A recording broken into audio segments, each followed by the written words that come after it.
Welcome to YouTube channel Y R S class में एक बार फिर से आप सभी लोगों का बहुत बहुत स्वागत है।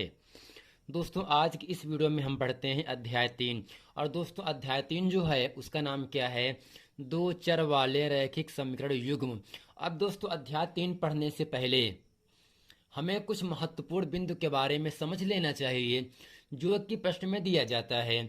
अब दोस्तों यहाँ आपके सामने पहला पॉइंट आपके सामने आता है, समीकरण a x plus b y plus c बराबर 0 के रूप का जहां ए बी और सी वास्तविक संख्याएं हैं और दोस्तों ए और बी का मान 0 के बराबर नहीं होना चाहिए।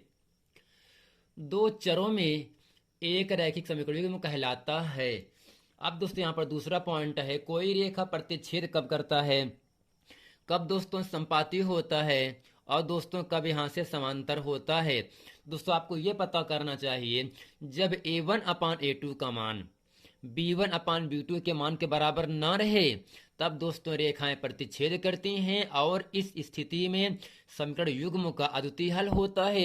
अर्थात दोस्तों रेखाएं प्रतिच्छेद कब करेंगी, दोस्तों हमेशा याद क्या रखना है, असमांतर रेखाएं जो होती हैं, असमांतर रेखाएं जो होती हैं वे हमेशा एक बिंदु पर रेखाओं को प्रतिच्छेद करते हैं।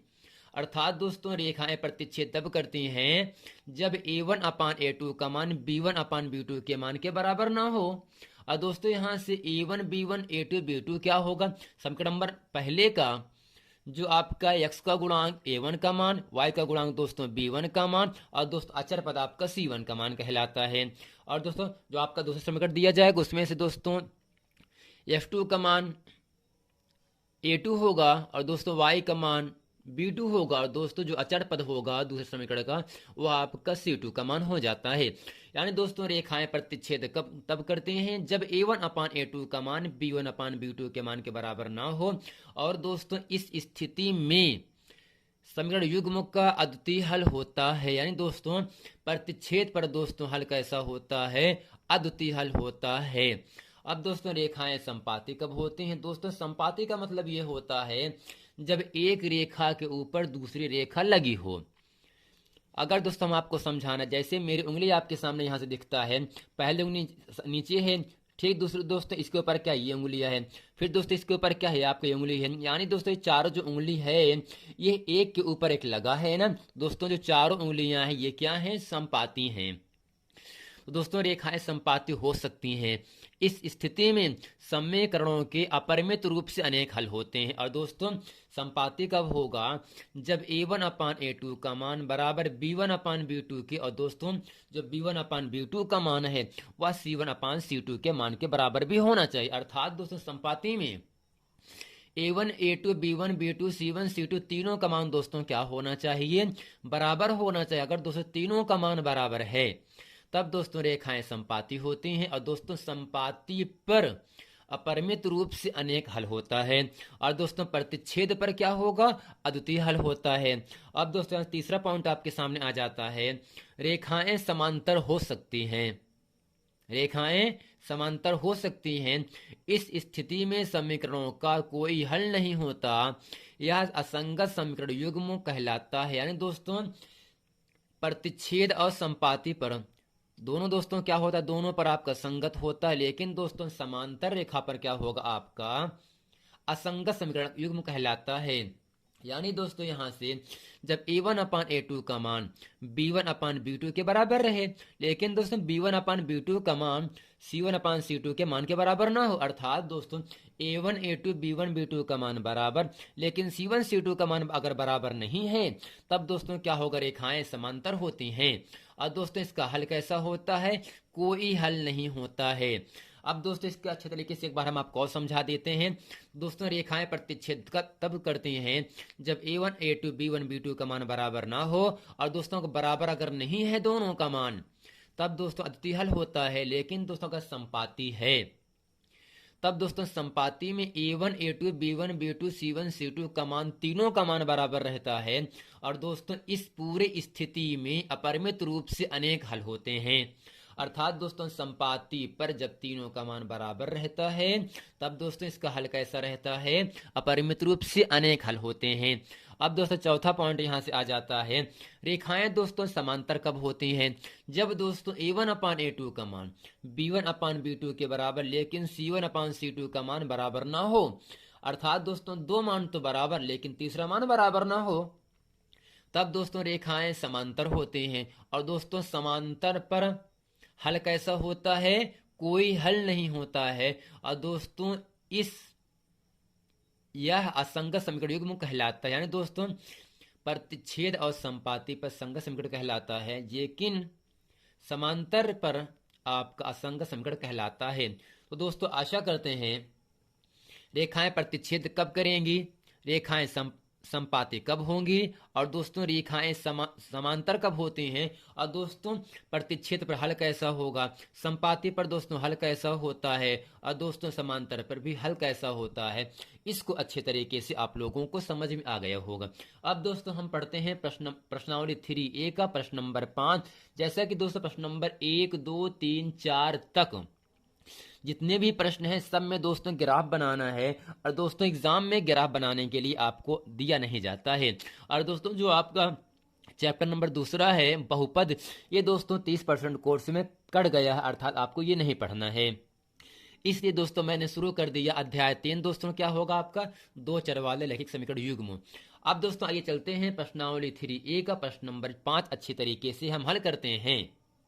अब दोस्तों प्रश्न नंबर 5 आपके सामने कह रहा है, अनुपातों A1/A2, B1/B2, C1/C2 की तुलना कर ज्ञात कीजिए निम्नलिखित समीकरणों के युग्म द्वारा रेखाएं एक बिंदु पर प्रतिच्छेद करती हैं, या दोस्तों समांतर है, या दोस्तों संपाती है।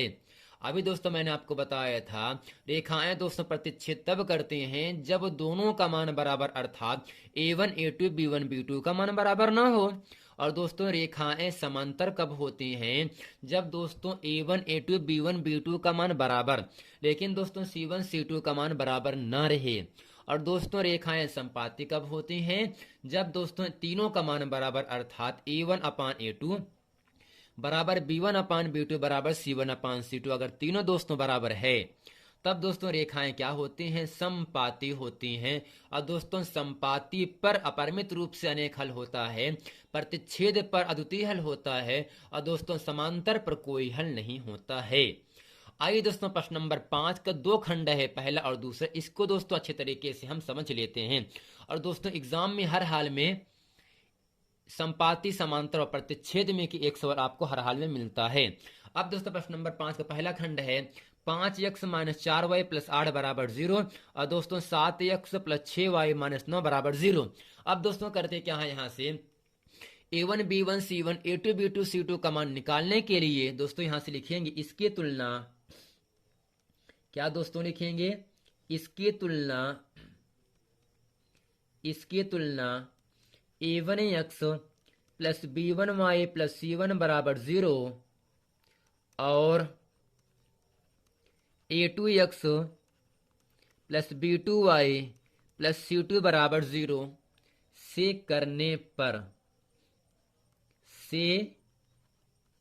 करने पर अब दोस्तों जो आपका समीकरण नंबर पहले दिया है 5x - 4y + 8 बराबर 0, इसकी तुलना दोस्तों हम करते हैं A1x + B1y + C1 से।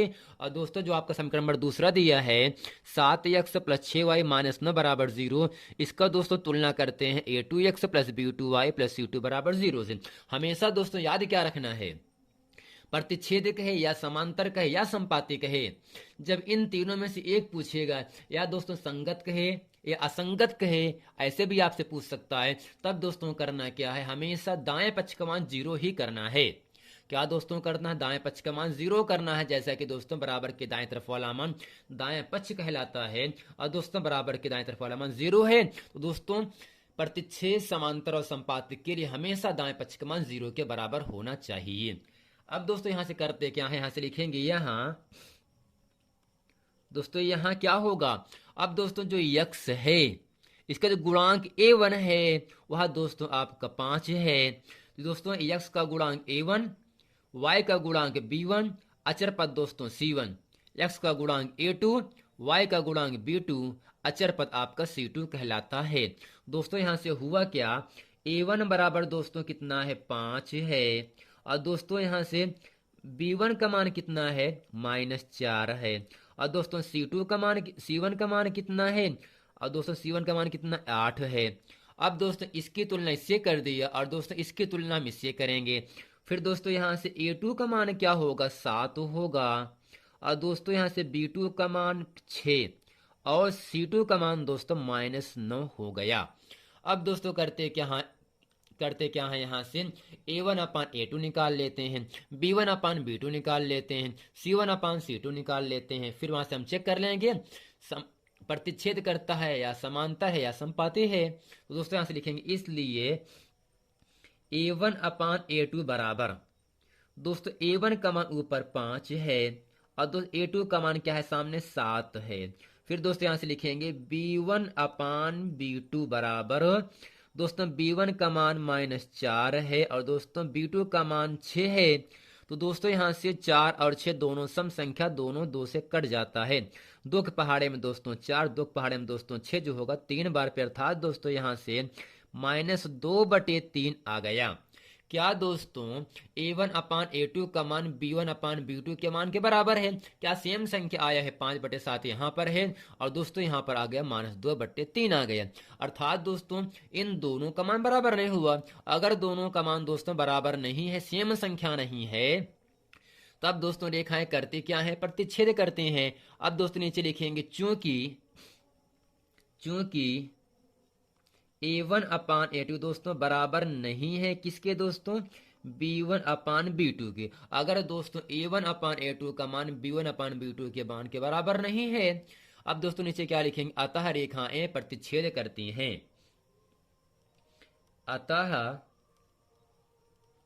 रेखाएं प्रतिच्छेद